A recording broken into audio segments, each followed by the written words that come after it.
2 in 1 வெண்டைக்காய் கறி, வெண்டைக்காய் சாதம் எப்படி பண்ணலான்னு பார்க்கலாம். ஒரு 1/4 கிலோ வெண்டைக்காயை நல்லா அளம்பிட்டு கட் பண்ணி வச்சுக்கோங்க.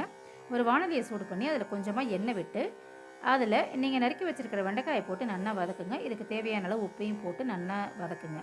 2லேருந்து 3 நிமிஷம் வதங்கின அப்புறம் இந்த வெண்டைக்காயை எடுத்து தனியாக வச்சுடுங்க. அதே வானலியில் கொஞ்சமாக எண்ணெய் விட்டு கடுகு, உளுத்தம்பருப்பு, கடலைப்பருப்பு, பெருங்காயம், கருவேப்பிலை இது போட்டு நல்லா பொரிஞ்சப்புறம் அதில் ஒரு 4 பூண்டு பல்லை போட்டு நல்லா வதக்குங்க. பூண்டு கொஞ்சம் வதங்கின அப்புறம் அதில் ஒரு வெங்காயம், ஒரு அரை தக்காளி இதையும் போட்டு நல்லா வதக்குங்க. இது கொஞ்சம் வதங்கிறதுக்கு தேவையான கொஞ்சோண்டு உப்பு போடுங்க. இது வதங்கின அப்புறம் இதில் நீங்கள் ஏற்கனவே வதக்கி வச்சுருக்கிற வெண்டைக்காயும் போட்டு நல்லா வதக்கி விடுங்க. இது ஒரு 2 நிமிஷம் வதங்கட்டும். அதுக்கப்புறம் அதில் மஞ்சள் பொடி, மிளகா பொடி, மல்லிப்பொடி, மிளகா பொடி போட்டாலும் சரி, இல்லைன்னா நீங்கள் அந்த குழம்பு மிளகாத்தூள் இல்லைன்னா சாம்பார் பொடி எது வேணாலும் போட்டுக்கலாம். அதையும் போட்டு நல்லா ஒரு 2லேருந்து 3 நிமிஷத்துக்கு பரட்டி விடுங்க. பரட்டி விட்டுட்டு அதுக்கப்புறம் ஒரு நிமிஷம் ஹை ஃப்ளேமில் வச்சு பரட்டி எடுத்திங்கன்னா என்னோடய ஸ்டைலில் வெண்டைக்காய் கறி ரெடி.